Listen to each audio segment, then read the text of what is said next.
guys? You good? I'm feeling rough, but how are you? I'm feeling good. Thanks, Ova, for checking on me. I appreciate that. Hey, if it's tonight's your first time, we're super excited to have you guys here with us. We're on week 9 of 10 in a series called 10, 10 qualities that move us from a believer to a disciple. And so the idea that we've been spending the first several weeks of this year is that we don't want to just be people who kind of generally believe in God. We want to be people who model our life after Jesus. And so we've been learning some amazing stuff, and a lot of you guys, I've been really proud of you guys hearing some good conversation, and you guys have been really stretching yourselves and growing and developing yourselves. And last week we had Jeannie Mayo, and wasn't that phenomenal? And some of you guys still got your letters, okay? We got to write letters to our future spouses, and that was always cool. Tonight we're doing a message called Just and Generous, and we were talking in the green room. I missed a golden opportunity. I kind of wish I could just redo this message right now, because I missed an opportunity to create this superhero called Justin Generous, and he could come out and give money to people to save the world. It would have been fantastic, but I wasn't creative enough to do that, and so here's the deal for tonight, okay? Just out of curiosity, how many of you guys in the place today have jobs? Like you have an employer? Okay, quite a few of you guys. Man, I applaud you. Go ahead and give yourselves a round of applause. That's amazing. And so tonight is more addressed to your future self. And so what I want to do is I want to pray a simple prayer into the future, into your future lives, because here's the deal. A lot of us don't have jobs. We don't have a lot of money, and so it's hard to be good with money that we do not have. And so I want to teach you some principles tonight that are going to help you. If you can get these in your heart now, it's going to save you so much trouble in your future. And so can we pray together real quick before we get started? Jesus, thank you for everything you've been doing in us and through us through this 10 series, God. And tonight, I just pray into the future. I pray into the 10, 20, 30 years into the future for every single person that's here. God, I pray as we acquire more and more money and we get jobs and we go into the workplace, God, that you would remind us of these principles that you've taught us in your word on how to handle money, how to be just and generous with everything that you've given us. God, I pray this all in Jesus' name. Amen. Amen. And so, like I said, kind of going into the future, what I want to do tonight is give 3 simple stories from the Bible that talk about money. Because believe it or not, the Bible actually talks more about money than it does about pretty much any other single topic, because Jesus knew that money was going to have a big say-so in our lives. How many of you want money in your lives? You're like, I need more money. I want. A bunch of you guys are liars. I'm in that boat. Who you guys, you want money in your future? How many of you guys want to have money? You don't want to be worried about where your next meal is going to come from. You don't want to have to worry about that stuff. We want money. The problem isn't having money. It's what do we do with that, and how are we generous within that context? And so Jesus gave so many different stories and examples of money in the Bible, and so I'm going to give you 3 tonight. I want to jump right in with the first one. It's found in Matthew chapter 19, verses 16 through 22. Here's what it says. It says, "Just then a man came to Jesus and asked, 'Teacher, what must I do to get eternal life?' 'Why do you ask me about what is good?' Jesus replied, 'There's only one who is good. If you want eternal life, keep the commands.' And then he says, 'Which ones?'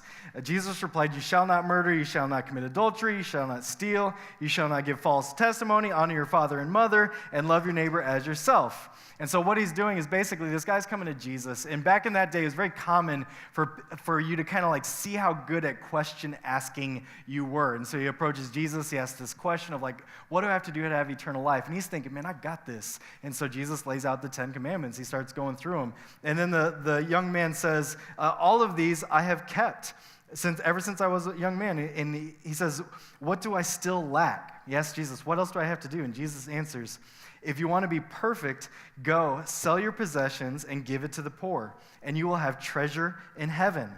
Then come follow me. And when the young man heard this, he went away sad because he had great wealth.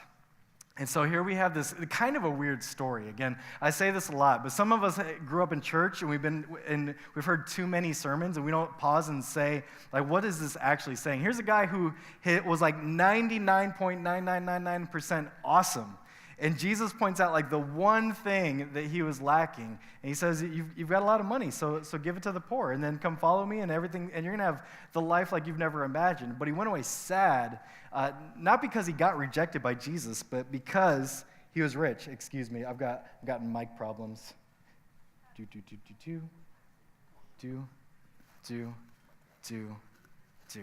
All right. Much better. So it wasn't because he had money. It was because he knew that he wasn't willing to go to that level. In other words, he was trying to do what oftentimes we all try to do, is we try to pick and choose what's easy for us to agree with, and then the difficult parts, we're like, no, God's not really serious about that. And so it's super important that we have everything available to God, because God wants to do things in us and through us, and that includes doing things through us with our finances. And so how many of you guys have been here on the weekends? Again, just out of curiosity, you've been hearing the messages, okay? So if you're here this past Sunday, you heard Pastor Johnson give an incredible message, and throughout that, he talked about some of the different statistics going on, and he gave all these different stats about kind of needs throughout the world. He showed pictures up on this wall of trips he's been to in Thailand, where you saw literally like 6-foot by 6-foot shacks, and some of the work that we're able to do in Nicaragua, and the stories of us buying brothels that were used for prostitution, and buying those and converting that into a church to rescue people out of the sex trafficking industry, and doing incredible stuff. And he also talked about how we as Americans have a very warped view on poverty versus being wealthy. A lot of us in this room maybe not consider ourselves to be a part of wealthy families, but you are. If you're in this place and you didn't have to worry about how you're going to get breakfast, lunch, or dinner, you're wealthy. If you have a roof over your head, you're doing pretty well for yourself. The reality is that I believe it's the 6th most richest country, most wealthy country in the world. But then you factor in the debt that we take on, the greed, the debt, and it drops us all the way down to number 26. So just let me kind of make sense of that. So we're the 6th richest country in the world. But then you add how greedy we are and how we acquire more than we have to pay off, and it drops us 25 spots all the way down to 20 spots all the way down to the 26th richest, because we're acquiring all this debt as we need it now. We can't wait till we save up for it. We've got to have it now. And so I want to kind of pause again, just speaking into your future, because again, you're going to thank me 30 years from now. I'm expecting the thank you calls. I'm expecting a few, dear Pastor Matt, I know you're really old right now and don't even know if you still have your sight, but I just want to let you know I listened to what you said, and I'm super glad you told me this because it saved me from a world of headache. And so what the deal is culture is pushing you guys to go to college, right? And nothing wrong with college, but some of you guys are so laser focused on getting the best grades that you can to get in a college that you don't want to go to, and you have no clue what you want to do with your life. Pause. Take a deep breath in. Exhale.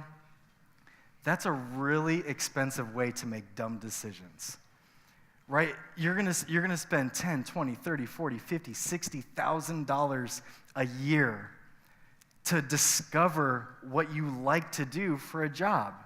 Now, just think about it. Okay, so they say the average college person acquires over $100,000 in debt, right? $100,000 in debt.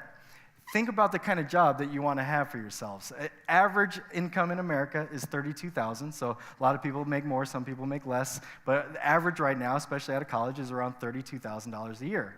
If you gave everything you had and never ate, were homeless, spent no new clothes, nothing, you gave 100% of your money towards your school debt, it would take you several years to pay it off. But now factor in the fact that that's not going to happen. Like, you still got to eat, right? You still got that fourth meal calling, still going to get new clothes whenever you feel like it, still want to have a nice place, you still got to have Netflix, right? Like, what are you going to do without Netflix? Internet, don't even get me started when you have to pay your own internet bill. So you have all these expenses, right? And so what do? You delay that debt forever. And then the stats are saying that most of you will not even get a job in the degree that you spent 4 to 6 years acquiring. So now you've got this massive amount of debt for something that you didn't want, and now you're not doing anything in the pain that got you where you are not. Confused yet? How about we take a step back and just pause? And again, we talked about this way earlier, and reflect on God. What do you want me to do with my life? What is the path that you have for me? And going from there and honoring God in everything. Instead of just doing what the world says and take on debt, get a nice job, live in the suburbs, and pay your HOA fees, maybe just pause and think like what God's really trying to get you to do. And so that's kind of just one little side note. All right, kind of coming back to where we were, back to the story. Rich young ruler, he was sad because he walked away sad because he was rich and didn't want to give up his money. Jesus goes on after this to say it's super, super, super difficult for rich people to enter heaven. That's us, okay? So as you're reading this, think it's really hard for us to go to heaven compared to the rest of the world because we think we have everything that we need in and of ourselves. We don't see oftentimes the need for God. We see this all the time. Down in our Norcross and Midtown locations, when they have prayer gatherings, they're packed out, they're passionate because there's a lot more people as you get in more urban settings, closer and closer to this inner city, there's needs going on. And so they realize the need for God to be everything in their lives. Out in the suburbs, when we have prayer gatherings, meh. If I've got time, if I feel like it, if it's not too cold or not too warm, if it's not raining and my kids don't have a thing, if nothing else is going on, sure, maybe. But then when tragedy strikes, when we get hit, when the economy crashes, when some of your parents have had to downsize or they've lost their job, all of a sudden those prayer gatherings are filled. Why? Because now we realize how much we truly need God for everything in our lives. But the problem is we're so far removed in the American suburbs that we lose focus of what's going on all around the world, okay? And so here's kind of the test, the question I want you to ask yourselves is, how generous are you? How much are you spending your time thinking about how blessed you are, and how much time do you spend focused on what's going on around the world? Is it even on your radar? I made this quick video because I wanted to make sure I got the statistics correct, and so I want you to take a quick look at this video. Let me give you some of the stats around the world right now. 80% of the world lives off $10 a day or less, and almost half of the world's population lives on less than $3 a day. Over 750 million people around the world don't even have clean drinking water. And every 10 seconds, a child dies from starvation.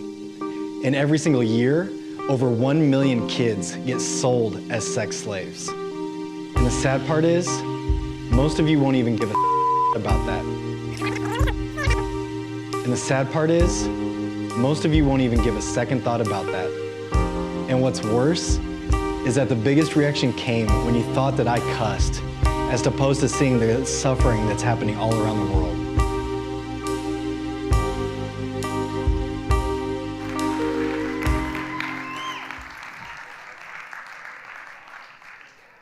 I don't know why we're clapping. Every time. People are dying. In the length of that video, like 6 people died because they didn't have food to eat.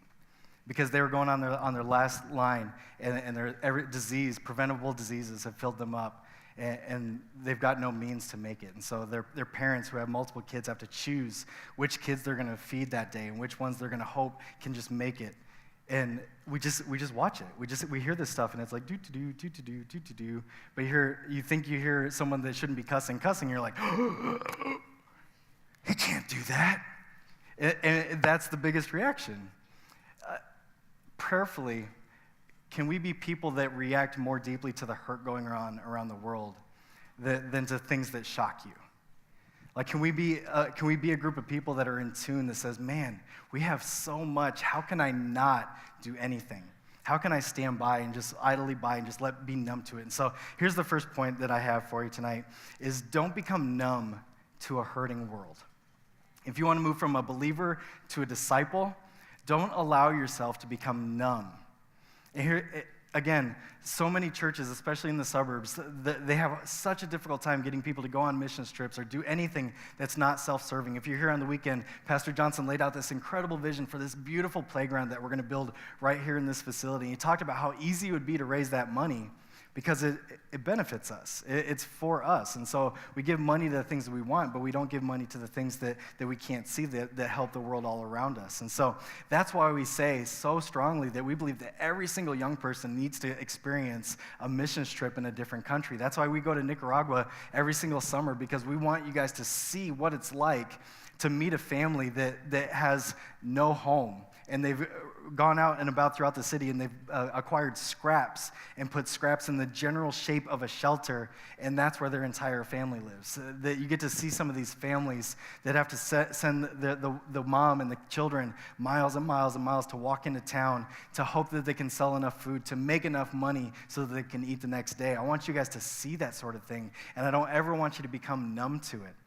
Here's one of the saddest things about what's going on in the American church world today is no one's giving faithfully. No one's giving their tithe, which I'm going to explain more in detail. But let me give you just a huge snapshot of what that means. If the church would simply not be numb and give as they should, none of these stats would be an issue. If the church would just give what we're supposed to, that we would be able to feed everyone that needs to get fed, we would be able to shelter everyone who needs shelter, we would be able to do so much more good throughout the world if we would simply refuse to get numb and say, I'm going to do something about it, and I'm going to give to the church as I should and let them do good things throughout the entire world, okay? So that's the first thing. You guys still love me? You still good out there? Okay. I'm going to move on to the second story. This one's found in book of Matthew, chapter 6, verses 19 through 21. It says this, don't store up treasures here on earth, where moths eat them and rust destroys them, and where thieves break in and steal. Store your treasures in heaven, where moths and rust cannot destroy, and thieves do not break in and steal, because wherever your treasure is, there your heart will be also. So again, with this in mind, just stop and think real quick. Where does your money go? Maybe you don't have a lot of money. Where does your family's money go? You know, did you have a good winter vacation, and a spring break vacation, and a summer vacation? And you don't have to worry about new clothes every single school year, and you just kind of, you have vacations, you have nice things. Are you into sports? And that drives you, and that you have all the equipment you need, and your parents pay your dues to do this and to do that. If you're a senior, yeah, I hear you guys talking a lot about your senior dues. You know, are you focused on that? Prom's right around the corner. Are you focused on making sure, ladies, you got that right dress, and guys, you're going to be looking sharp for the prom? Like, where are we focused? Because again, none of it in and of itself is a bad thing, but we have to be careful because the Bible clearly says that wherever we put our money, that's where our heart goes. Wherever we invest our money, that's where our heart gets drawn towards. So if it's all your money's focused on acquiring things for you, don't be surprised when you become a self-centered, selfish person. When you start to invest your money in others, you start to focus on others. Again, God set up a beautiful system. When we give to the church, it helps us keep the right thing the right thing. It keeps our focus in the right spot. He doesn't do it because God needs our money, okay? We don't give to the church because God needs our money.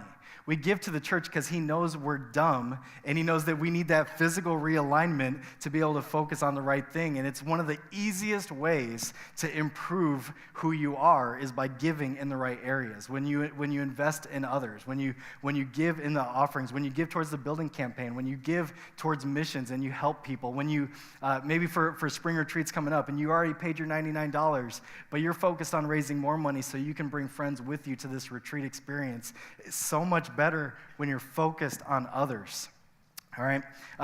What I want to do is I want to kind of make some sense in this in a different way. And so I had a conversation with a friend of mine this past weekend, and he was kind of telling me some things. And I'm sitting there in this moment. I'm like, can we just reenact this, but in front of the Capitol? And so I'm going to interview a friend of mine. And so can you guys give a warm Capitol welcome to my friend Mark Hirschman as he makes his way out?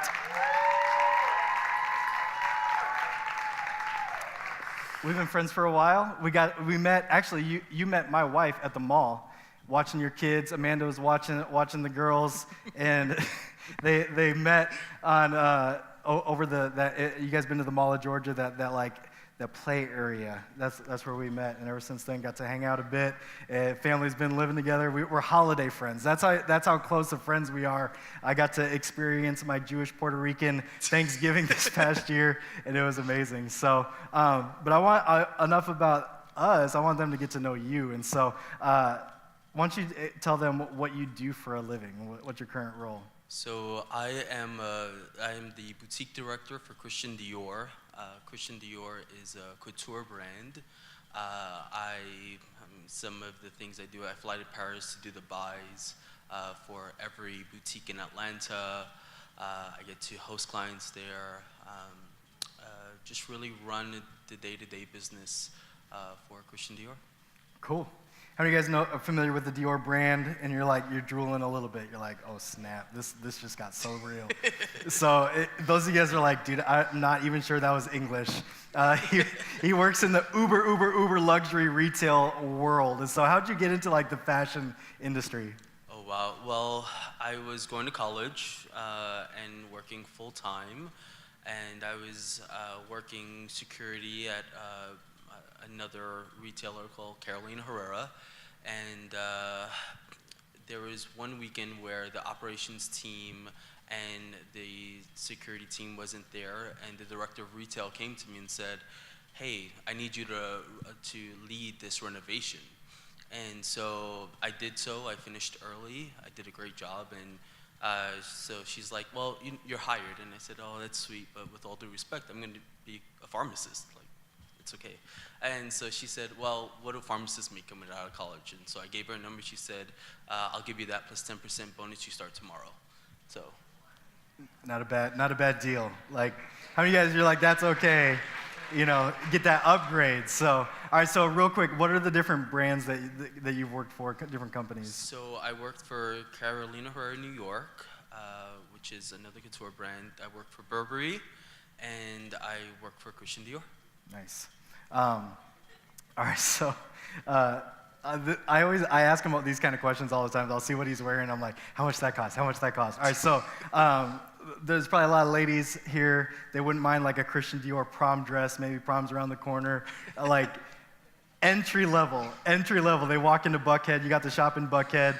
They pay the valet because you got your own valet because it's all fancy like that. They walk into Dior and they're gonna get their prom dress, and they're like, I need the cheapest Christian Dior prom dress. How much are they spending? About 7,000. Low end, okay? And so, just in case there's like a gazillionaire out there, and they're like, chump change, like what else you got? Like what's the top shelf? What's the top shelf dress in your boutique? So right now in my store, I have a cocktail dress for 50,000. A $50,000 dress. So what we're gonna do tonight is, if you reach back in the seat back pocket in front of you, we got raffle tickets. So we're actually gonna raffle off a Christian Dior original. No. Not. Why are you guys looking at me? That's crazy. That's nuts. I'm getting mean looks right now. All right, so within that, we got to have some cool conversations. Obviously, with that, like your middle class working man probably isn't walking in there, and so it narrows the clientele. And so, what kind of different clientele do you deal with mostly? So I mean, clearly we're talking about the 1%, right? Probably the 1% of the 1%, if we were really being honest. But I mean, we get so on an average day we'll get about 6 people walking into our store. But our true clients, most of them invented something. Like one of our clients invented MailChimp. Another one owns Casemate. I don't know if you guys have the. So I mean, most of them invented something. Like there's one who he created something that every railroad needs, and every year they need to buy this one little piece. And he's worth $900 million. Nuts. Dear Lord, just one good idea. That's all it takes. Just one idea. Let me be the guy that creates like one thing that's essential to the world and awesome. Amen. Thank you. All right. So I know another kind of big part of what you get to do is you get to represent the brand a lot. You get to go introduce yourself to people and kind of socialize and mingle. And so I've gotten the friend perk from some of that. It's been great. So we need to go again soon. I need to see those new seats. But part of that is you get to go to a lot of gala events, and kind of the good side of that is, again, we're talking about just be careful where your treasure is, where you're investing. Wherever it is, that's okay. Just be aware. And so you obviously see a lot of extremes. And so I'm curious on like the good side of stuff. Like these people that are putting their money into good use, how does that work for them What's a lot of the fundraiser stuff that you get to be involved with and see, and yeah, kind of paint a picture of that. So galas are generally like partnered with a charity, right? And so I've a good friend and client of mine. She's been with me from Burberry through Dior. I've seen her, the Make-A-Wish Atlanta. I've seen her grant 50 wishes herself.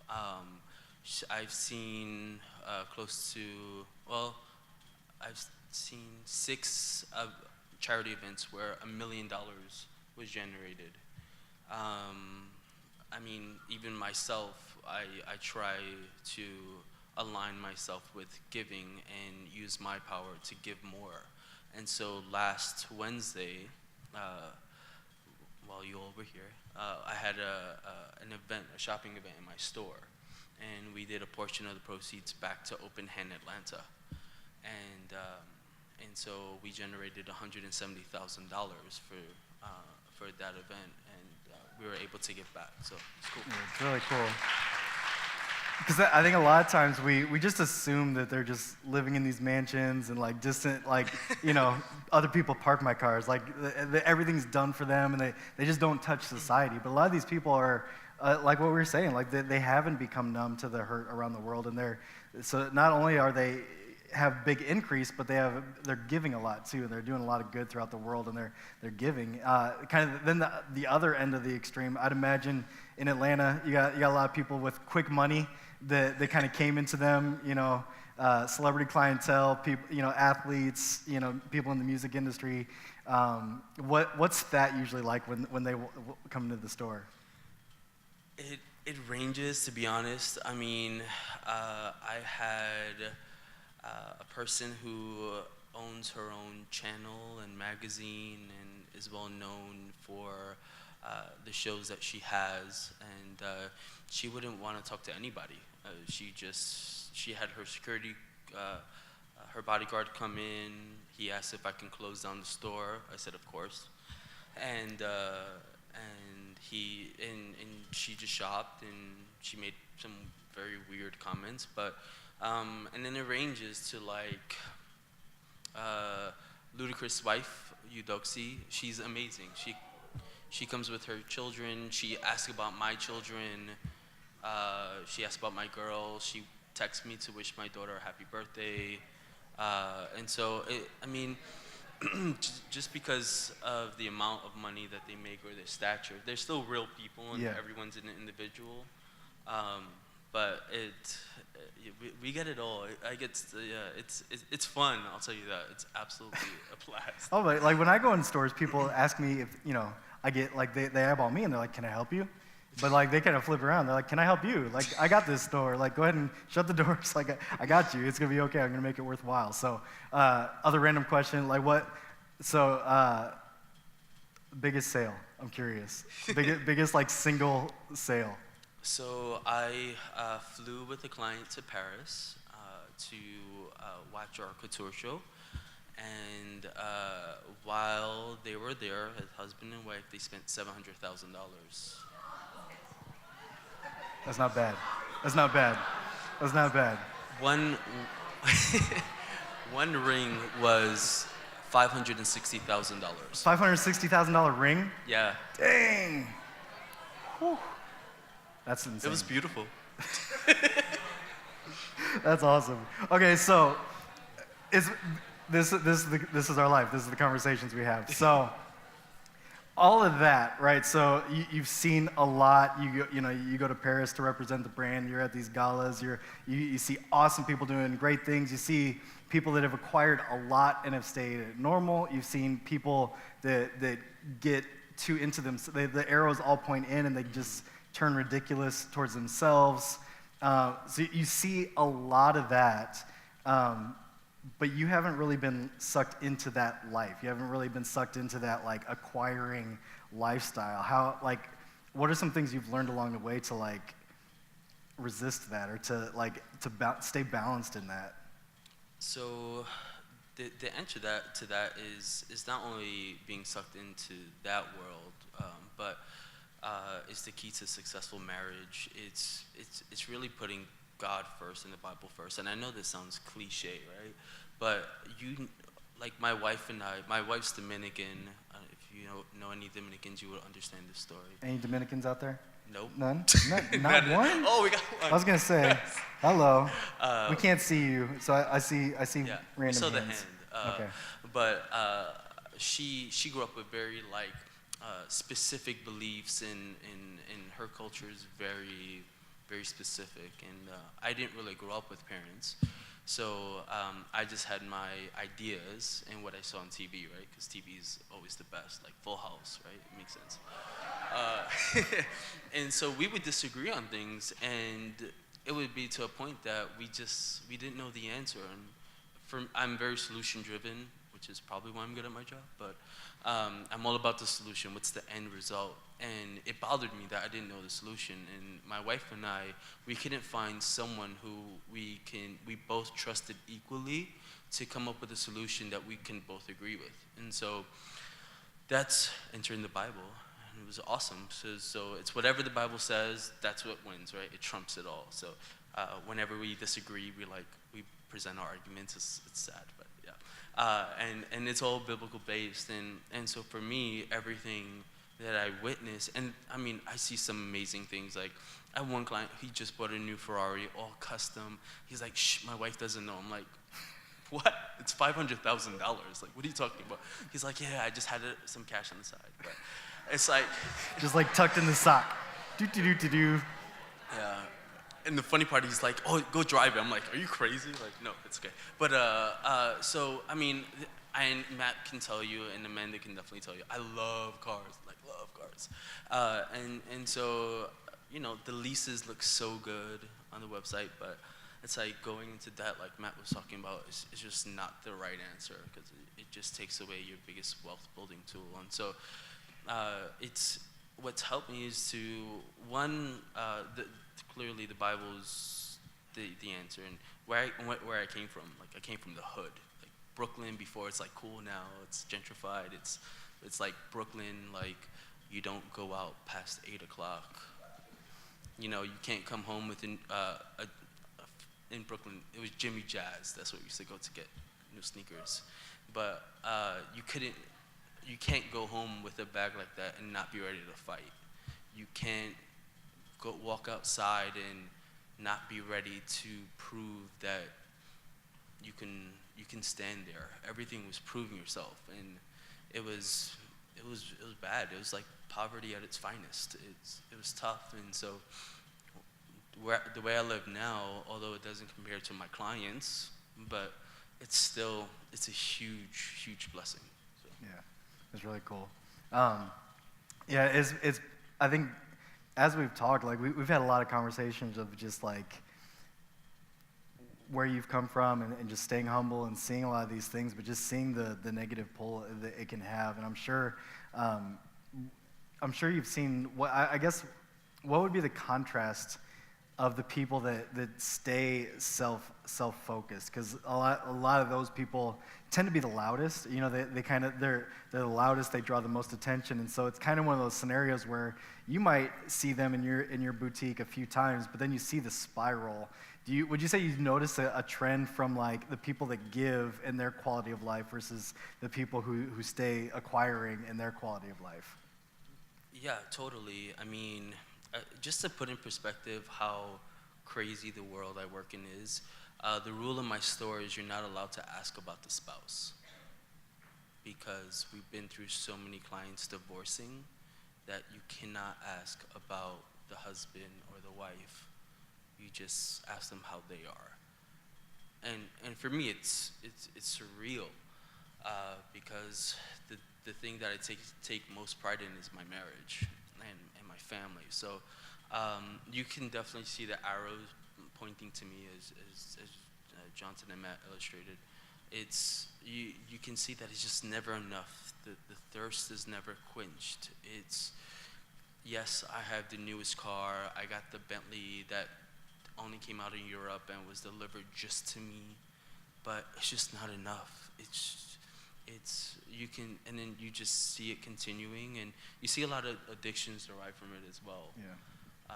So yeah, I mean, there's one client in particular that, I mean, the first time I met her, she was like so sweet and humble, and she was like, oh my goodness, and you know, she wound up buying like 6 pairs of shoes, and I was like, oh cool. And then that year, which a year and a half ago, she spent 270,000 euro with me at the end of it, but you just saw this rapid decline. Yeah. And you know, it's funny because anytime you talk about God, they're like, oh yeah, no, I'm a Christian. I go to church like once a quarter. Like, don't worry about it, Mark. And I'm like, no, but like, do you know God? Do you know Jesus? Like, do you know what they have to offer? And you know, it kind of gets pushed away, but you can definitely see that that the devil's at work, Yeah.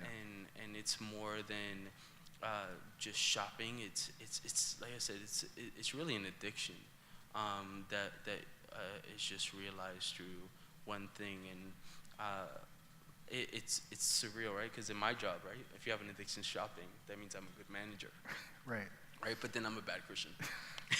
So it's really towing the line between the two, but it can be difficult to be a Christian in my field and be responsible to what Jesus has to say. But as long as you tell them about it and you're an example, I've had several clients that come to me and like, Mark, you're always the same. Like, you're always the same. You're always happy. You always have a smile on your face. Even if I don't come in to shop, you're smiling. So why? And so that's what brings me the biggest joy. So I guess to answer your question, Yeah. you can quickly see when it's all about me, the rapid downfall and decrease, as opposed to the other way. And even with that, right? It's the good versus God idea. It's like you can be as great as you want and give as much as you can, but if you don't have God, it's hard. I mean, to have that marriage and not know where to go or what to say. I mean, that, you know, I have several clients of mine that recently divorced, and they're just like, I couldn't stop talking about money, or we couldn't just agree to disagree, and everything became so intense. Yeah. They had their treasure in acquiring things, and their heart just followed it to scary places. So we'll kind of wrap up. I know we don't have a lot of time to get into it, but it's just been really cool hearing kind of what you mentioned of just you are in a unique role, and to be able to stay as a Christian man with a family and to model that. It's crazy that you still get to be that light in a dark world, and that when the contrast is great, you have that advantage because it's obvious. It's not, you don't blend in with everyone else. They question what's different about you, which has been really cool. And so that kind of brings us full circle to like what initiated this is you came up to me this weekend and you're like, are you talking about what Johnson talked about? And I was like, yeah. And then you were like, I want to hook someone in the Capitol up. I want to bless them. And so we were talking together. We're both kind of sneakerheads, and we like admiring each other's shoe game. I asked him earlier if I could get some Dior sneakers, and entry level sneakers were how much? 800. 800. Yeah. So I asked my wife, and she slapped me. I'm just kidding. None of that's true. We but all believe it. I'm wise enough to know I would never ask my wife for $800 sneakers. But you also have some nice Jordans on. Thanks. And I know you had wanted to do something with those Jordans, so you wanted to kind of give them away to someone, if we can. So Yeah.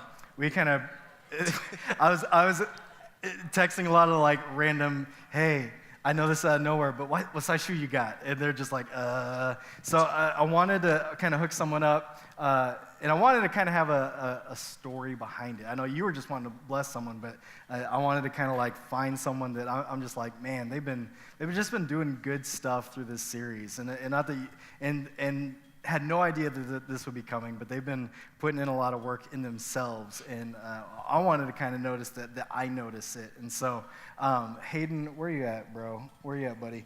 I want you to come up, and we want to hook you up with some new shoes.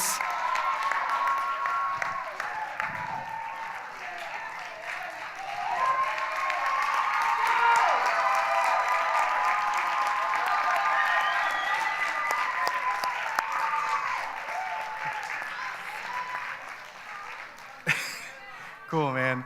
I kept asking him, like, before service, I'm like, man, like, we look like we have about the same size shoe. Like, what's going on?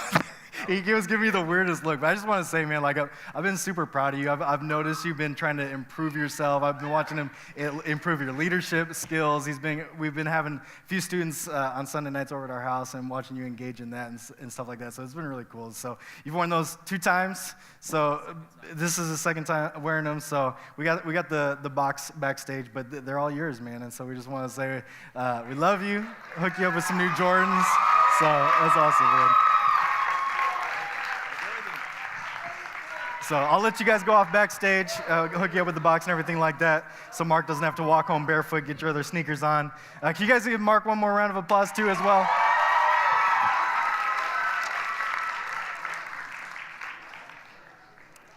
We have so much fun. If you know my wife, you know that there's really never a dull moment, ever. But you combine that with Mark and his family and sharing stories together, we get to have a lot of fun together. So it's good to have good friends, and it's good to watch people be successful and stay in the right spot. And so the reason why I wanted to share that story is because I want success for you guys. I know a lot of you have dreams and you have ambitions, and I know in this room are future business leaders and future idea people that are gonna have a lot of resources. And so I just want to encourage you. You know, some of you guys are interested in the fashion world and you want to be a future fashion mogul, and that world very much appeals to you. And again, I don't want to put a stigma to it. I just want to say when you acquire much, that you just have to be smart. You have to be aware of what's going on. You have to make sure that your heart is that your treasure's in the right areas, that your heart is invested into the things that truly matter. And then God has no problem getting money to you because he can trust that he can get it through you. That when it'd be so easy to just acquire, but when you can realize how blessed and how much fun it is to give stuff away. Like, I didn't prompt that. It's not like I begged favors. I'm like, Mark, can I have those shoes? Like, please, will you please? I'll even pay you for those shoes. No, he came up to me. He's like, man, I want to bless someone. I've been given so much, and I want to pay it forward. I want to bless people. And so, here's kind of wrapping up that point, okay? Second point is this. It's okay to have things as long as things don't have you. It's okay to have things as long as things don't have you, okay? I know people that acquire big houses that they never spend any time in. But I also know people that have big houses because they realize it's for ministry. And they have these awesome houses because they want to have people over, and they want it to be a safe place for people to have small group and do ministry. And so it's okay to have things as long as those things don't have you. And I want that for you guys. And so let me kind of jump into this last story. It's found in the book of Mark. That was funny. Didn't even mean to do that. Mark chapter 12, verses 41 through 44 says this. Sitting across from the offering box, Jesus was observing how the crowd tossed money in for the collection. Many of the rich were making large contributions. One poor widow came up and put in 2 small coins, a measly 2 cents. Jesus called his disciples over and said, "The truth is that this poor widow gave more to the collection than all the others put together. All the others gave what they'll never miss. She gave extravagantly what she couldn't afford. She gave her all." And so this is a really cool story where Jesus is literally watching the offering, okay? So Jesus watches the offering. And so before I kind of get into the rest of this, I want to kind of take my second little like random side note, okay? I want to explain tithing. That just doesn't fit anywhere because, again, not a lot of you guys have jobs, but I want to put this in like the simplest of terms, okay? A tithe literally means 10%, okay?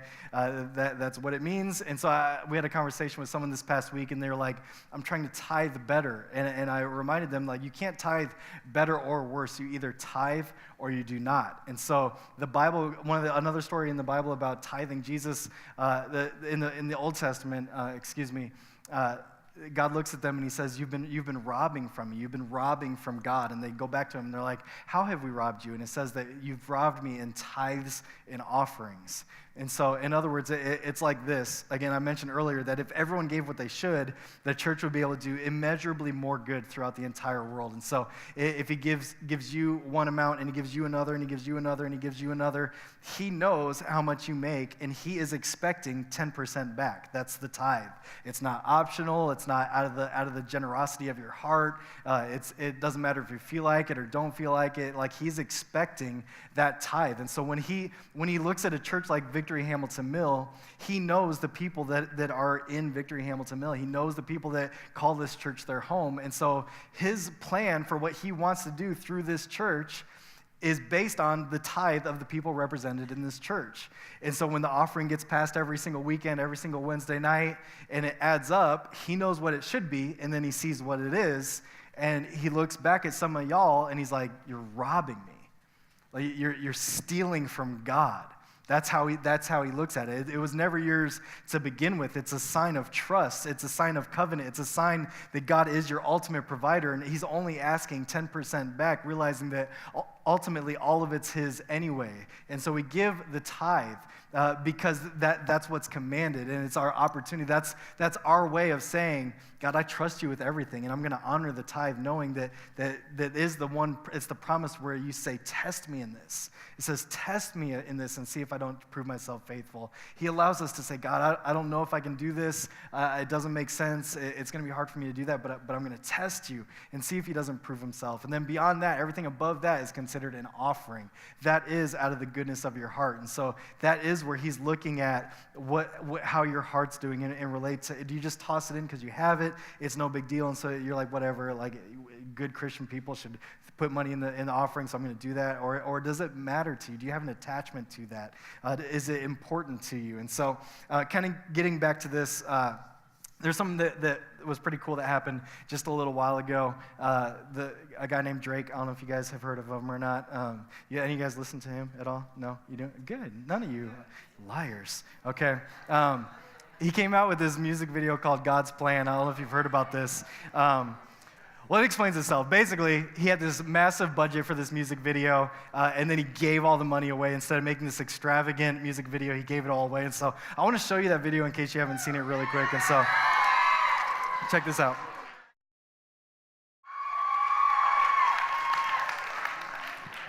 I thought that was so cool when I heard that. I'm watching that. I'm like, man, that's really cool. I don't agree with everything that Drake does. I don't agree with all his music. It's a mixed bag for sure. But I'm watching that, and I'm like, man, that's really incredible. And I couldn't help but think, I bet he had more fun making that video than he did any of his other music videos, any of his other concerts, because he had a glimpse at the goodness of God. Like, for that moment, he got to experience the generosity of Christ, and I think that's incredible. But then I did some fact checking, and I discovered that Drake is worth $90 million. And then I'm like, wait a second. I start doing some math. I'm like, that joker barely gave 1%. That was nothing. That cost him nothing. That was chump change. That's the money he throws away. That's what he lines his sheets with. Like, that was nothing. And so again, here's the one-liner you need to know. It's not about the amount, it's about the cost. It's not about the amount, it's about the cost. And so if you're worth 90 million, but you give 1%, or you're making a minimum wage and you're being faithful to tithe, and you've set a goal that you want to sponsor a child in Nicaragua and provide an education for them, God sees the cost, not the amount. And so I went to our pastors and I was like, man, I can't let that outdo us. Like, we're a very generous church, and I know we got spring retreat coming up. How many of you guys are already signed up for spring retreat, by the way? All right, cool. How many of you guys are not signed up for spring retreat? Of some of you guys, okay, you're like, I don't know. I don't know if this is a safe place. All right, so here's the deal. We got to do some cool stuff where this past weekend we got to give all of our volunteers a little bit of money, telling them to go pay it forward, be generous. I thought that was really cool. And so I went to the pastors. I'm like, can I have a gesture of my own? Like, we got this retreat going on. I would love to see it be amazing. And so here's what he allowed me to do. I've been sitting on this. I've been shaking this whole night. He allowed me to have 10 large, $10,000, $100 bills. And I thought I would just help people get on retreat.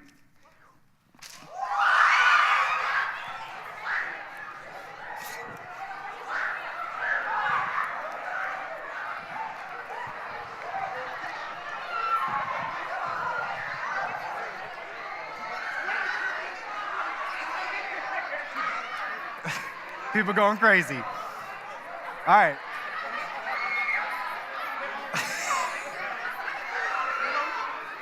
No cash value. But I do want to see all of you go on retreat, okay? I really, really want to see that. I want to see that motivation to hop over chairs and get crazy over some fake money. I want to see that. All right, so here's the deal. I'm sorry. Hey, listen, maybe if some of y'all start tithing, I can start making 90 million, then I could really do that, okay? I'm just playing. All right, we gotta close out tonight.